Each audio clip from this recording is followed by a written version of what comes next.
Apparently, there's a cat food shortage going on the other day that no one decided to tell me about because when I was at the grocery store stocking up on my go-to cat food, there was this little old lady. She was super adorable and she was in the same aisle. And of course, whenever my animals use a specific food, it ends up like just getting discontinued and then I have to try and switch them over to something different and it's just a hassle. If you're an animal owner, you know that's a hassle. At first I thought the cat food I was buying was sold out, and it basically was. There was two small sized bags hidden up on the top shelf that I literally couldn't reach. I had to climb up the literal shelves at Walmart to get this food down. And the cute little old lady was like, oh my gosh, that's the food that I need.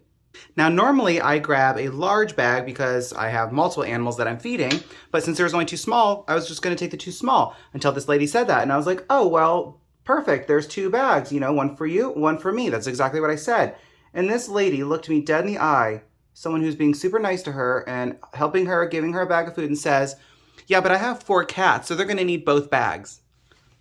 I was like, yeah, normally I buy more as well. Unfortunately, I guess we'll just have to deal with this now and hopefully more comes back in stock soon. She's like, but I have 4 cats, like I need more than one bag. And I was like, yeah, I also have animals who are really hungry and they're low on food because I checked my other local Walmarts and they were also out of food. She was like, oh, so you're gonna take both of them? And I'm like, am I being punked right now? Like, is this lady literally being that greedy over cat food? And I was like, again, I have animals too that are hungry and need some food. They're really, really low. And she's like, yeah, but I told you, I have 4 animals. How many do you have? And I was like, that's not really relevant. My animals need to eat as much as yours do. She looks me right in the eyes, right into my soul and says, typical. And I'm like thinking, what does that mean?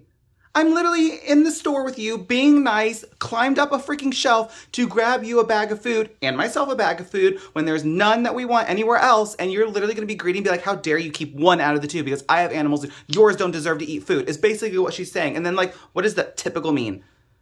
People at Walmart are wild.